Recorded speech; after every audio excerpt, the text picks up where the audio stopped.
ఓం నమఃశివాయ.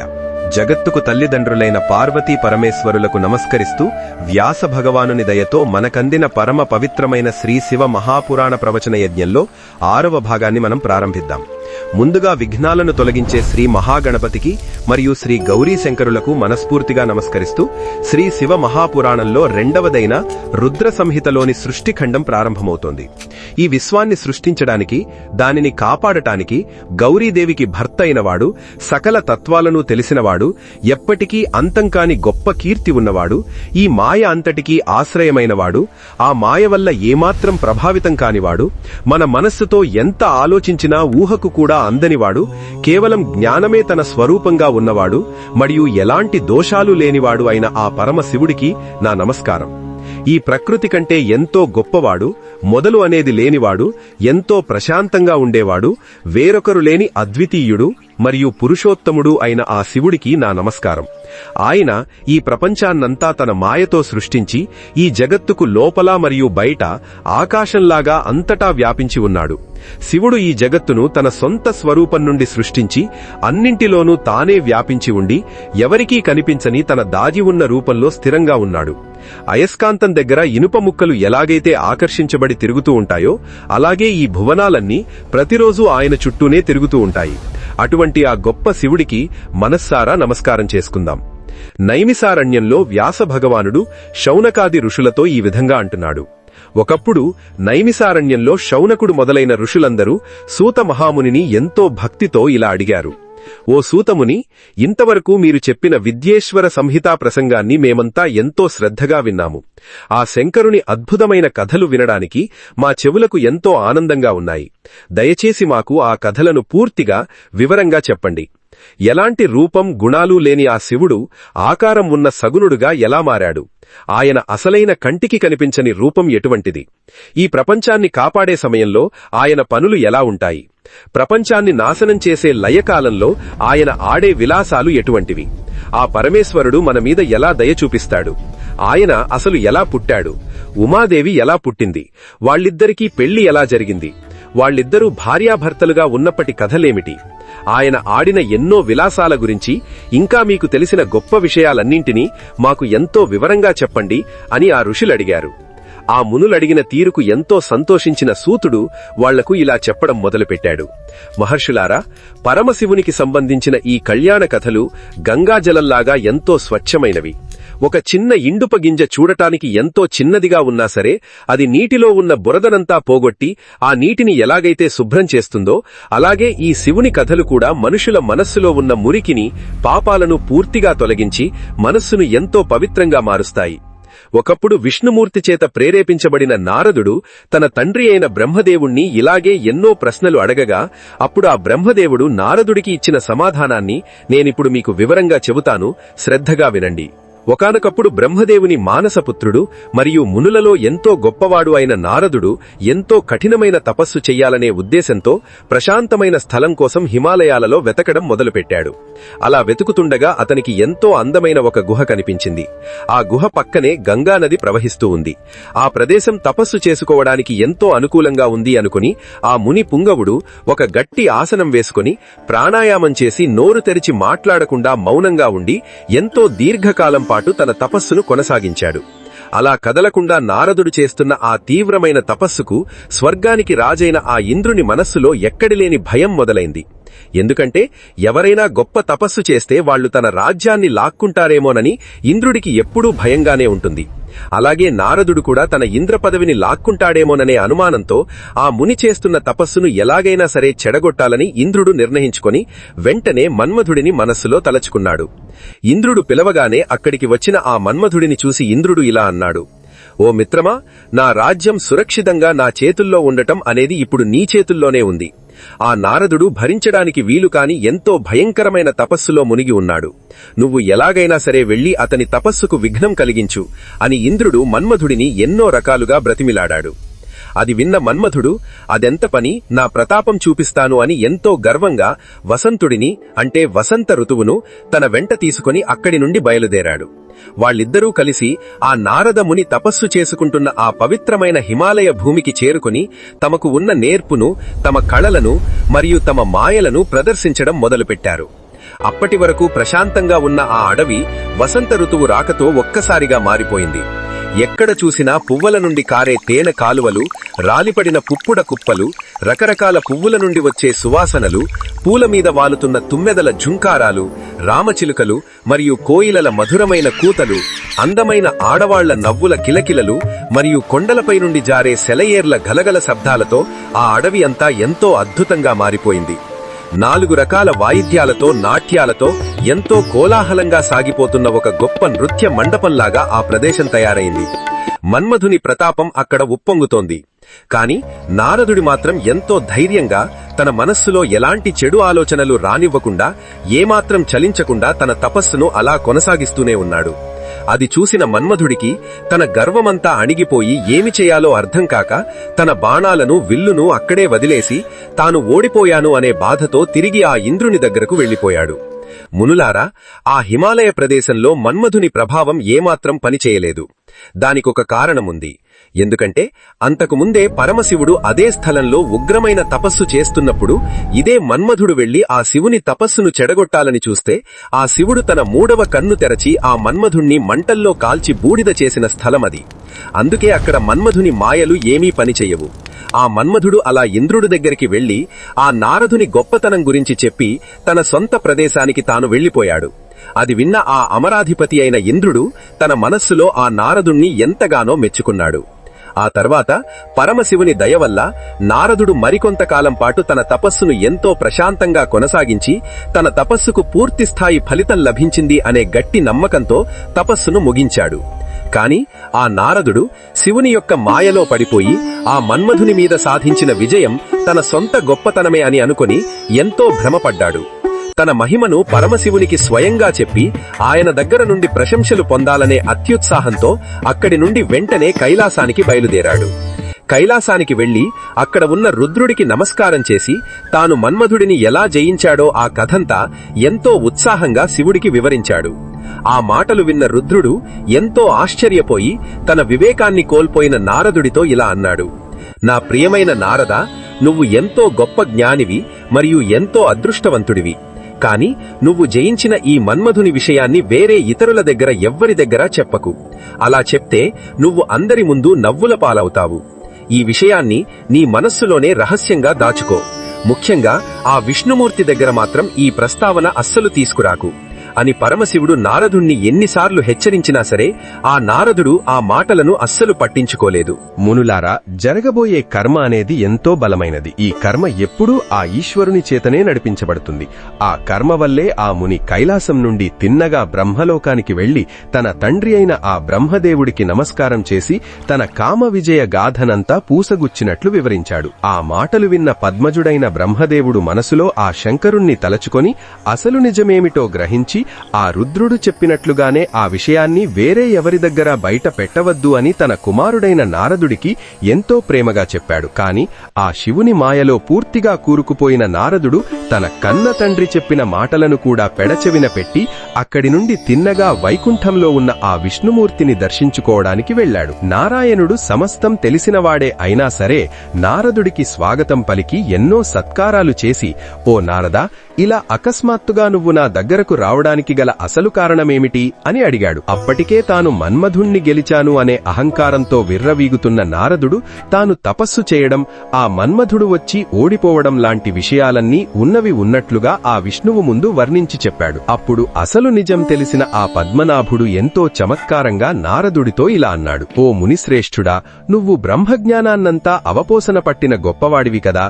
దేవుని మీద భక్తి, జ్ఞానం మరియు వైరాగ్యం లేని వాళ్లను మాత్రమే కామక్రోధాలు లాంటి అరిషడ్వర్గాలు బాధిస్తాయి. కాని నీలాంటి గొప్ప బ్రహ్మచారిని మరియు పుట్టినప్పటి నుండి ఎలాంటి చెడు ఆలోచనలు లేని నిన్ను ఆ కామక్రోధాలు ఏమాత్రం బాధించలేవు కదా. నీకసలు కామవికారం అనేదే లేదు, అది ఎప్పటికీ ఉండదు కూడా అని విష్ణుమూర్తి అన్నాడు. కాని ఆ హరి పలికిన మాటలలో ఉన్న అసలైన అర్థాన్ని గ్రహించలేని నారదుడు మరింత గర్వంతో అక్కడి నుండి ముల్లోకాలు తిరగడానికి బయలుదేరాడు. అప్పుడు నారదుడికి తత్వజ్ఞానాన్ని ఉపదేశించి అతని గర్వాన్ని అణచాలనే సంకల్పంతో మాయలలో ఎంతో నేర్పరి అయిన ఆ విష్ణుమూర్తి ఆ ముని వెళ్లే దారిలో ఎంతో అందమైన ఒక అద్భుతమైన నగరాన్ని సృష్టించాడు. ఆ నగరం సాక్షాత్తు ఆ వైకుంఠాన్ని మించిపోయేలా ఎంతో అందంగా ఉంది. ఆ నగరాన్ని శీలనిధి అనే పేరుగల ఒక రాజు ప్రజలందరూ సంతోషించేలా ఎంతో గొప్పగా పాలిస్తున్నాడు. సరిగ్గా నారదుడు అక్కడికి వెళ్లే సమయానికి ఆ రాజు సకల సౌందర్యాలు కలిగిన తన అందమైన కుమార్తెకు స్వయంవరాన్ని ప్రకటించాడు. ఆ స్వయంవరం వార్త విని ఎంతో ఉత్సాహంతో అక్కడికి వచ్చిన ఎన్నో దేశాల రాజులతో ఆ నగరమంతా కిక్కిరిసిపోయి ఆకాశంలో నక్షత్రాల గుంపుతో ప్రకాశిస్తున్నట్లుగా కనుల పండుగగా ఉంది. ఆ వార్త విన్న నారదుడు ఎంతో ఆశ్చర్యంతో ఆ రాజభవనం ద్వారం దగ్గరకు వెళ్లాడు. ఆ మహర్షి రాకను తన సైనికుల ద్వారా తెలుసుకున్న ఆ మహారాజు స్వయంగా నారదుడికి ఎదురు వెళ్లి ఆయనకు ఎంతో మర్యాదగా పూజలు చేసి ఆయనను రత్నాలు పొదిగిన ఒక గొప్ప సింహాసనం మీద కూర్చోబెట్టి తన కుమార్తె అయిన శ్రీమతిని అక్కడికి పిలిపించి ఆమె చేత ఆ మునికి నమస్కారం చేయించాడు. అలా చేయించి, మునీంద్ర, సకల శుభలక్షణాలు ఉన్న నా ఈ కుమార్తెకు రేపే స్వయంవరం ప్రకటించాను. 3 కాలాలు తెలిసిన గొప్ప జ్ఞానులైన మీరు దయచేసి ఆమె భవిష్యత్తు ఎలా ఉండబోతోందో నాకు చెప్పండి అని ఆ రాజు నారదుణ్ణి కోరాడు. ఆ మోహినీ దేవతను మించిన అందచందాలతో వెలిగిపోతున్న ఆ రాజకుమార్తెను చూడగానే ఆ నారద ముని మనసులో విపరీతమైన మన్మథభావం మొదలైంది. ఆమెను ఎలాగైనా సరే తానే పెళ్లి చేసుకోవాలి అనే తీవ్రమైన కోరికతో ఆ రాజుతో ఇలా అన్నాడు: ఓ రాజా, ఈమె జాతకం చాలా అద్భుతంగా ఉంది. ఈమె భవిష్యత్తు ఎంతో గొప్పగా ఉంటుంది. ఈమె కాలు పెట్టిన చోటల్లా సిరి సంపదలు పుడతాయి. అన్ని పనులు చేయగల సమర్థుడు, దేవుని మీద భక్తి, జ్ఞానం మరియు వైరాగ్యం మెండుగా ఉన్నవాడు, లోకాలన్నింటినీ జయించిన వీరునందరినీ జయించిన ఎంతో గొప్ప వీరుడు మాత్రమే ఈమెకు భర్త కాగలడు అని ఆ నారదుడు చెప్పాడు. అలా చెప్పి అక్కడి నుండి తన దారిన తాను వెళ్లిపోయి ఆమెను ఎలాగైనా సరే తాను పొందాలి అని తీవ్రమైన ఆలోచనలో పడిపోయాడు. అలా ఆలోచించగా ఆ మునికి ఒక ఉపాయం తట్టింది. ఆడవాళ్లకు అందమంటే ఇష్టం కాబట్టి ఎంతో అందమైన పురుషుణ్ణి మాత్రమే ఆడవాళ్లు పెళ్లి చేసుకుంటారు అనేది ఈ లోకంలో అందరికీ తెలిసిన నిజమే కదా. ఈ ముల్లోకాలలో అందరినీ మోహింపచేసే అత్యంత అందగాడు ఆ విష్ణుమూర్తి మాత్రమే. కాబట్టి ఆ విష్ణువు రూపాన్ని గనక నేను పొందితే ఆ స్వయంవరంలో ఆ రాజకుమార్తె ఖచ్చితంగా నన్నే వరిస్తుంది అని నిర్ణయించుకొని ఆ నారదుడు వెంటనే విష్ణులోకానికి వెళ్లాడు. అక్కడికి వెళ్లి ఎవరూ లేని ఏకాంత సమయంలో విష్ణుమూర్తితో తన మనసులో ఉన్న కోరికనంతా దాచకుండా తనకు ఆ విష్ణువు యొక్క అందమైన రూపాన్ని ఇవ్వమని ఎంతో బ్రతిమిలాడాడు. అప్పటికే శంకరుని మాయను గ్రహించిన ఆ విష్ణుమూర్తి నారదుడితో ఇలా అన్నాడు: ఒక గొప్ప వైద్యుడు తన రోగికి చేదుమందు ఇచ్చి అయినా సరే వాడికి ఎలాగైతే మేలు చేస్తాడో అలాగే నేను కూడా నీకు ఏది మంచిదో అదే ఖచ్చితంగా చేస్తాను అని చెప్పి ఆ నారద ముఖాన్ని ఒక కోతి ముఖంలాగా మార్చేసి మిగిలిన శరీరాన్నంతా తన రూపంలాగే మార్చేసి విష్ణువు అక్కడి నుండి మాయమైపోయాడు. ఆ విష్ణుమూర్తి వేసిన ఈ మాయను గ్రహించలేని ఆ ముని నిజంగానే విష్ణువులాగా అందంగా మారిపోయానని భావించి తన పని పూర్తయిందని సంతోషంగా ఎంతో కోలాహలంగా రాజులతో నిండి ఉన్న ఆ స్వయంవర సభకు చేరుకున్నాడు. సాక్షాత్తు దేవేంద్రుని సభలాగా ఉన్న ఆ సభలో మిగతా రాజులందరి మధ్య ఎంతో దర్జాగా వెళ్లి కూర్చున్నాడు. బయట వాళ్ల కళ్లకు తాను ఒక కోతి ముఖంతో ఎలా కనిపిస్తున్నానో ఆ నారదుడికి ఏమాత్రం తెలియదు. శివుని మాయచేత 2 శివగణాలు బ్రాహ్మణుల వేషంలో అక్కడికి వచ్చి ఆ ముని పక్కన కూర్చుని ఆయనను ఎగతాళి చేస్తూ మాట్లాడడం మొదలుపెట్టారు. కాని తన మనసంతా ఆ రాజకుమార్తె మీదనే ఉన్న ఆ ముని ఓహో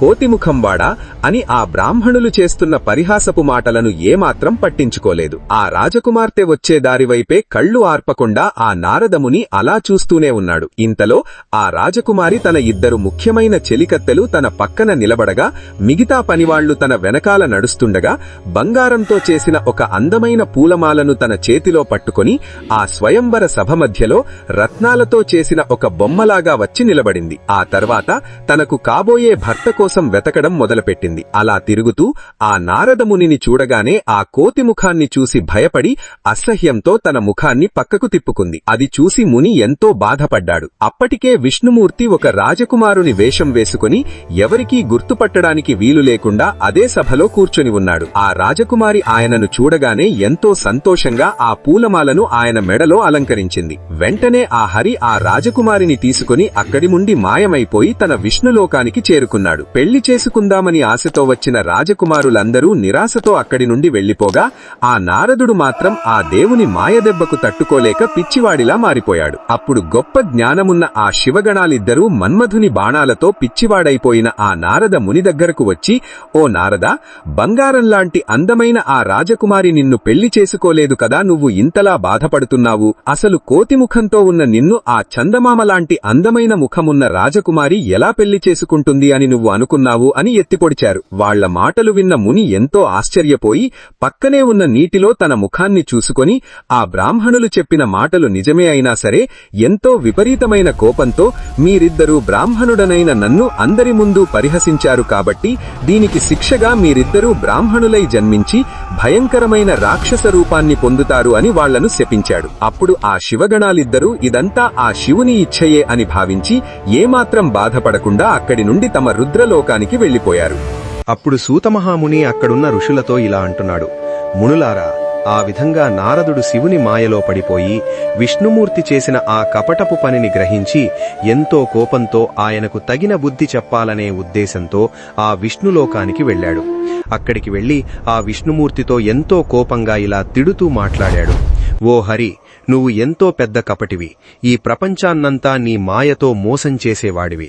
ఇతరులు ఎవరైనా ఉత్సాహంగా సంతోషంగా ఉంటే చూసి తట్టుకునే గుణం నీలో అస్సలు లేదు. నువ్వు ఎంతో పెద్ద మాయలమారివి. నీ మనసంతా మురికితో నిండి ఉంది. పూర్వం మోహిని రూపమెత్తుకుని ఆ అమృతాన్ని రాక్షసులకు దక్కకుండా వాళ్లను మోసం చేశావు. క్షీరసాగర మథనం జరిగినప్పుడు అందులో నుండి వచ్చిన ఆ భయంకరమైన హాలాహలాన్ని ఆ నీలకంఠుడైన శివుడు మింగకుండా ఉండి ఉంటే నీ పీడ ఈ లోకాలకు ఎప్పుడో వదిలిపోయేది. అంతేకాదు, ఆ శివుడు నిన్ను ఎంతో స్వతంత్రుడిగా చేశాడు. కాని నువ్వు మాత్రం బ్రాహ్మణుడనైన నన్ను అందరి ముందు ఒక పరిహాసపాత్రుణ్ణి చేసి అవమానించావు. నువ్వు చేసింది ఏమాత్రం తగని పని. ఇలాంటి మోసపు పనిని నువ్వు మళ్లీ ఎప్పుడూ చేయకుండా ఉండేలా నేను నీకు తగిన శిక్ష విధిస్తాను. నువ్వు ఈ భూలోకంలో ఒక మామూలు మనిషిగా పుట్టి నాలాగానే ఒక స్త్రీ మీద విపరీతమైన వ్యామోహంతో ఆమెకు దూరమైపోయి పిచ్చివాడిలా బాధపడతావు. అప్పుడు వానరులు అంటే కోతులు మాత్రమే నీకు సాయం చేస్తాయి. ఆ జన్మలో నువ్వు తరచుగా నీ జ్ఞానాన్ని మరిచిపోయి అజ్ఞానంలో కూరుకుపోయి ఉంటావు అని నారదుడు విష్ణువును ఘోరంగా శపించాడు. నారదుడు అలా శపించగానే విష్ణుమూర్తి ఆ శివుని మాయను ఎంతో మెచ్చుకుంటూ ఆ నారదుని శాపాన్ని ఎలాంటి కోపతాపాలు లేకుండా ఎంతో ప్రశాంతంగా స్వీకరించాడు. ఆయన అలా శాపాన్ని స్వీకరించగానే నారదుడికి పట్టిన ఆ శివమాయ ఒక్కసారిగా తొలగిపోయింది.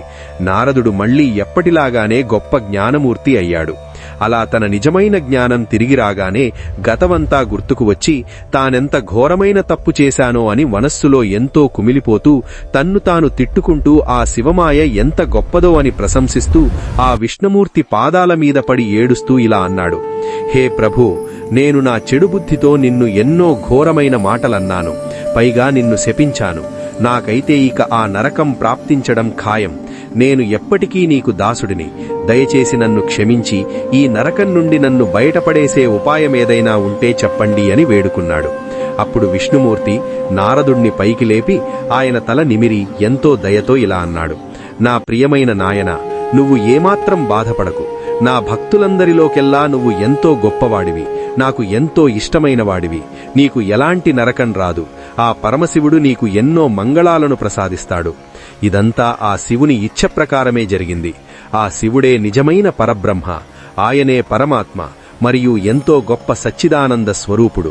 ఆయనే మాలాంటి త్రిమూర్తుల రూపంలో ఉంటూ ఈ లోకాన్నంతటినీ గమనిస్తున్నాడు. నీ పాపాలన్నీ పోవడానికి మరియు నీకు ఇక్కడ సుఖం అక్కడ మోక్షం దక్కడానికి నేను నీకొక మంచి ఉపాయం చెబుతాను, విను.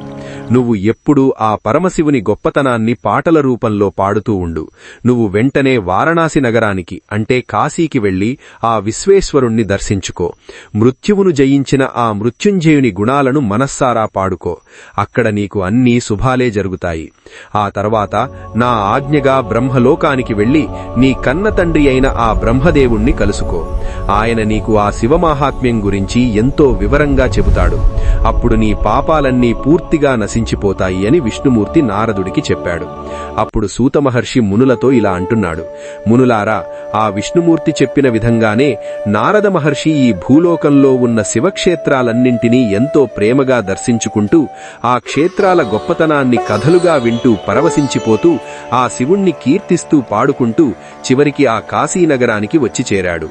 గొప్ప జ్ఞాని అయిన ఆ నారదుడు భూలోకంలో ఉన్న శివక్షేత్రాలను దర్శిస్తున్నాడు అని వార్త తెలుసుకున్న ఆ రుద్రానుచరులైన ఆ ఇద్దరు బ్రాహ్మణులు వెంటనే కాశీక్షేత్రానికి వెళ్లి అక్కడ నారదుణ్ణి కలుసుకున్నారు. వాళ్లు నారదుణ్ణి కలవగానే ఆయనకు తల వంచి నమస్కారం చేసి ఆయన పాదాలను గట్టిగా పట్టుకుని, స్వామి, దయచేసి మమ్మల్ని క్షమించి మాకు శాప విముక్తిని కలిగించండి అని ఎంతో ప్రాధేయపడ్డారు. అప్పుడు నారదుడు కూడా వాళ్ళిద్దరి మీద ఎంతో దయ చూపించి, ఓ మహాదేవుని అనుచరులారా, మీరిద్దరూ ఎంతో మంచివాళ్లు. ఇదంతా ఆ శివుని ఇచ్ఛ ప్రకారమే జరిగింది. కాబట్టి నన్ను కూడా మీరిద్దరూ ఖచ్చితంగా క్షమించాలి. నా శాపం ఈ విధంగా ఫలిస్తుంది. మీరిద్దరూ ఒక గొప్ప మునిశ్రేష్ఠుడికి బిడ్డలుగా పుట్టి ఎంతో బలం, శౌర్యం, ప్రతాపం మరియు గొప్ప కీర్తి ఉన్న ఒక భయంకరమైన రాక్షసరాజులుగా ఈ భూమిని పాలిస్తారు.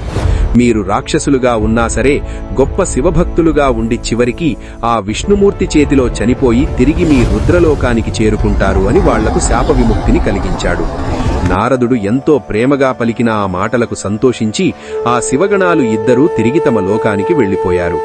ఆ తర్వాత నారదుడు కూడా ఆ కాశీనగరంలో ఉన్న ముఖ్యమైన ప్రదేశాలన్నింటినీ ఎంతో ప్రేమగా దర్శించుకుని గంగానది ఒడ్డున ఉన్న స్నానఘట్టాలలో పవిత్ర స్నానం చేసి ఆ విశ్వేశ్వరుణ్ణి కళ్లారా దర్శించుకుని ఆయనను నోరారా కీర్తించి ఎంతో పరమానందంతో ఆ శివతత్వాన్ని తెలుసుకోవాలనే కోరికతో తిన్నగా ఆ బ్రహ్మలోకానికి చేరుకున్నాడు. బ్రహ్మదేవుణ్ణి దర్శించుకుని ఆయనను ఎన్నో విధాలుగా పొగిడి ఆ శివతత్వం గురించి ఈ విధంగా అడిగాడు: హే తండ్రి, నువ్వు ఈ ప్రపంచాన్ని సృష్టించిన వాడివి. నేను ఇంతకు ముందు నీ దయవల్ల ఎన్నో విష్ణు కథలను వివరంగా విన్నాను. ఇప్పుడు నాకు ఆ శివుని కథలను మరియు ఆయన తత్వాన్ని గురించి వివరంగా చెప్పండి. ఎలాంటి రూపం లేని ఆ శివుడు రూపము ఉన్న సగుణుడుగా ఎలా మారాడు? ఈ ప్రపంచాన్ని సృష్టించే సమయంలో, దాన్ని కాపాడే సమయంలో ఆయన ఆడే విలాసాలు ఎలా ఉంటాయి? ఆయన మన మీద ఎలా దయ చూపిస్తాడు? మనకు ఫలితాలను ఆయనే ఇస్తాడా? మీ త్రిమూర్తుల పుట్టుక ఎలా జరిగింది?